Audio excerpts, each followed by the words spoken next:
fractures could result in additional but preventable comorbidity burden. So to discuss fracture prevention, living and working well in mid to later life, we are delighted to invite ROS Chief Executive Chair today, Craig Jones, to the stage. Thank you, Craig. Bore da, everybody. Thank you for having me. Inda, Anthony, thanks for what you're doing today as well. I'm going to be talking about living well and working well, as Inda said, with this condition and how important it is to beat this condition to enable people to do that. But there is another message I want to get across as well today as well, which is that there is a completely different level of public interest in this issue in the 18 months since we last met. That has completely changed. It all started in Wales with the Minister's mandate. A lot has happened since. Let me tell you about it and give you a bit of a sense of how many people are cheering you on as you make your arguments to commissioners and decision makers. But first of all, let's think about the problem. Put simply, it's this: broken bones equal broken lives.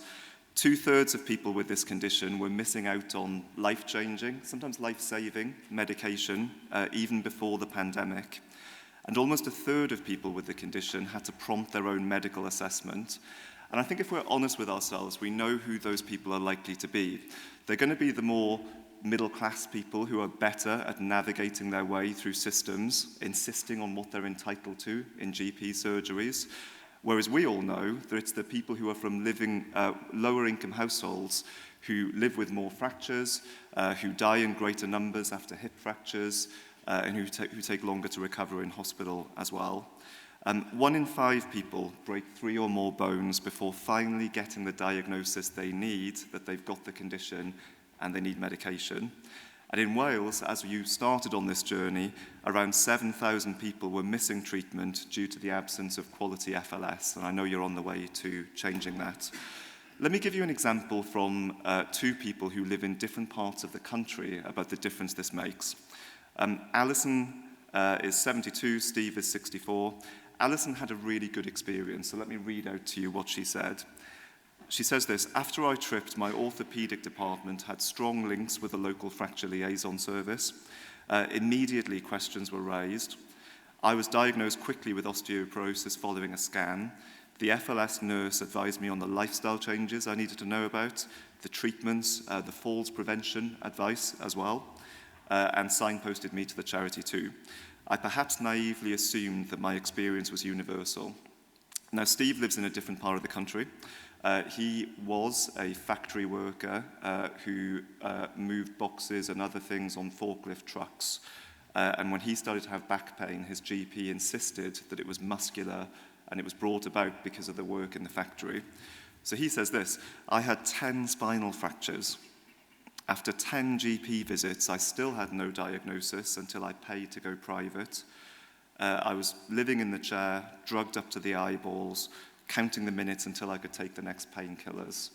Now, Steve had to leave his job because of what the GP said and because of the pain. And paying to go private to get that assessment is not easy when you've had to leave your job.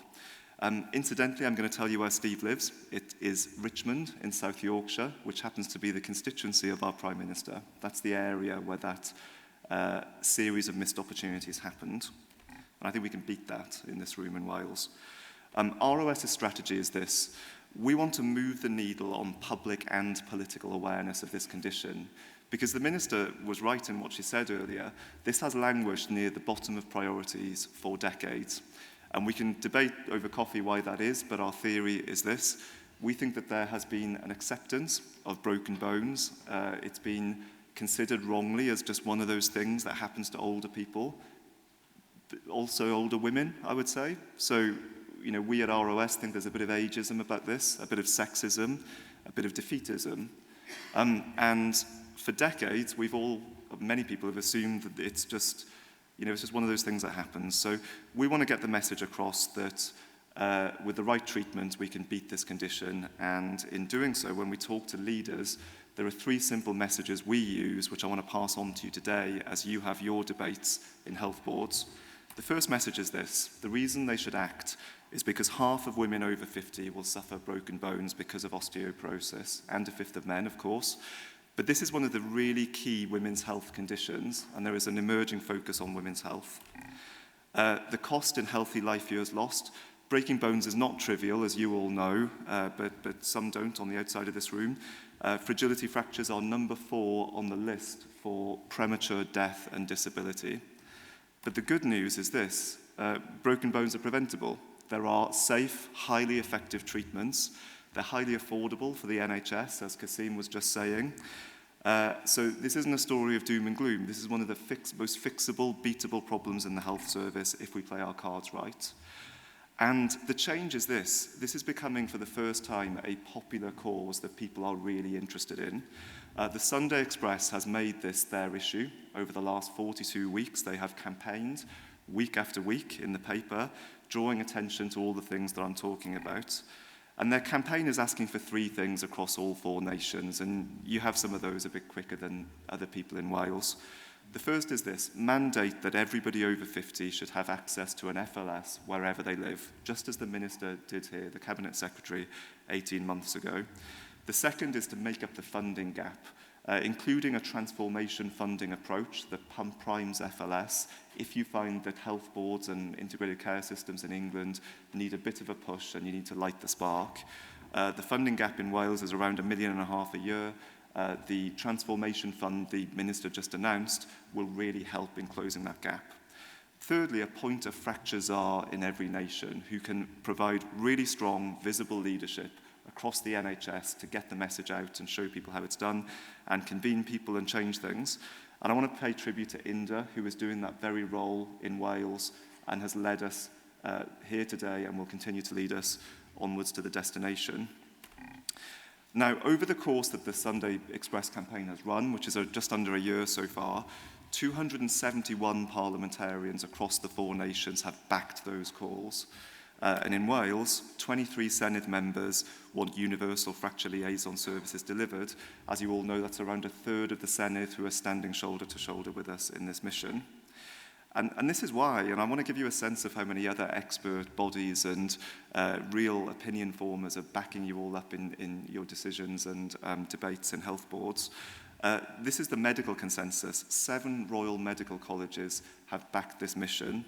The Royal College of Surgeons, anaesthetists, GPs, nursing, occupational therapists, emergency medicine, and physicians. They've all done that because they know that we can prevent 3,000 fractures in Wales over the next 5 years if we play our cards right. That will include 1,300 broken hips, and as we all know, between a quarter and a third of people will die early after a broken hip within a year. So this is about saving lives as well as relieving pressures on the NHS. They're backing us because we can save £25 million in Wales over the next 5 years by getting ahead of fractures, and that will include freeing up 38,000 bed days. That's why the ambulance providers, the social care organisations are backing us as well. Now, this is something that people don't talk about enough. There is a real stereotype that when we talk about osteoporosis, we're talking about people who are retired. It's not the case, and I want to crack that stereotype today. This is about the labour market, it's about the economy in Wales and across the rest of the UK. Because in Wales, 4,500 working-age people fracture every single year.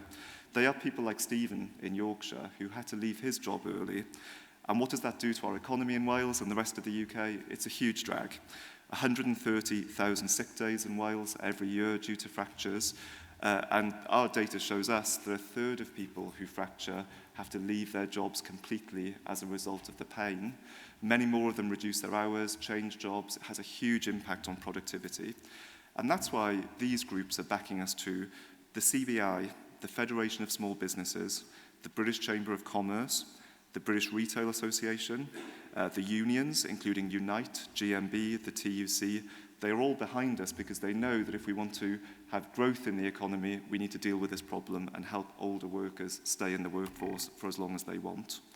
The women's movement is with us. Thank you to Mumsnet and the British Menopause Society and Grandsnet as well. Such a big, important priority for women's health. I want to thank Age UK and the other parts of the healthy ageing lobby who recognise that this is one of the most urgent threats to people living well across the UK. I think Age UK are here today. And 43 charities are standing shoulder to shoulder with us as well. And the reason they're doing that is because lots of their members who are living with other conditions are living with increased fracture risk as well, or because they're taking medications like oral steroids which increase their risk.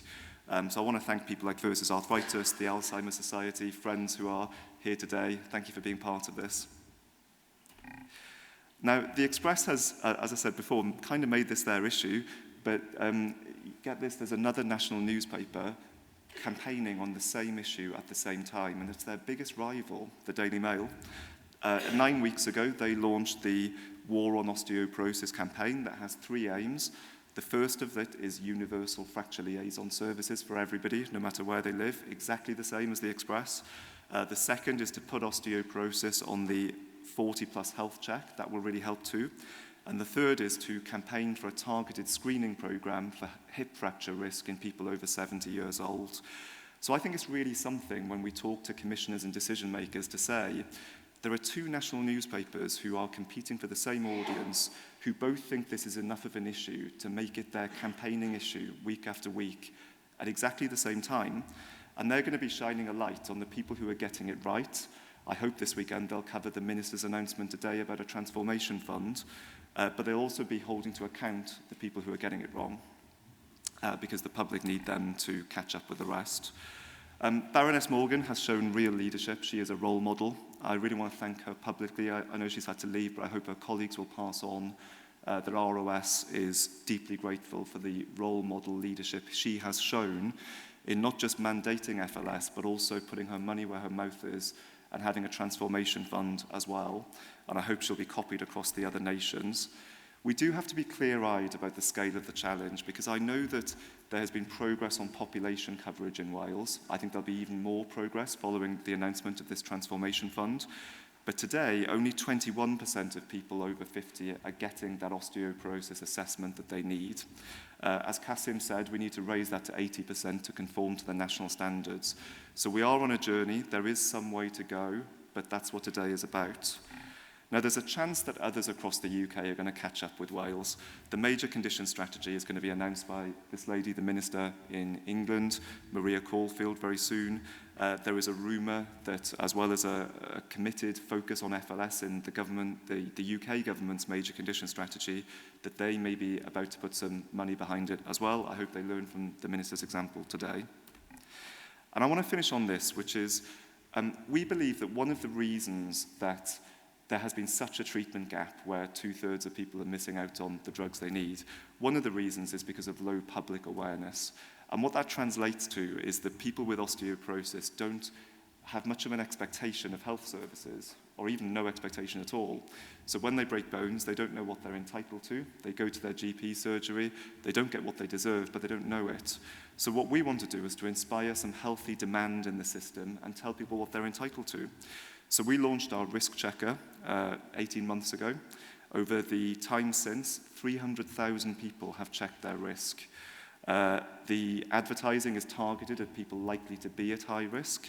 And as a result, 36,000 people have got an early diagnosis based on their risk assessment. It gave them the arms, if you like, or the prompt to go into their GP and say, I may be at high risk, please put me forward for an assessment.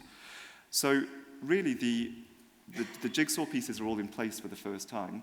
We've got an increase in political awareness, started off in Wales. We've got an increase in professional awareness, as demonstrated by the fact that there are double the number of people in this room as 2 years ago. And we've got increasing public awareness as well. And I really hope that the combination of all 3 of those things is going to mean that at last we can make a really serious dent in this eminently beatable problem over the next few years. Thank you for being part of that. Diolch yn fawr. Thank you, Craig.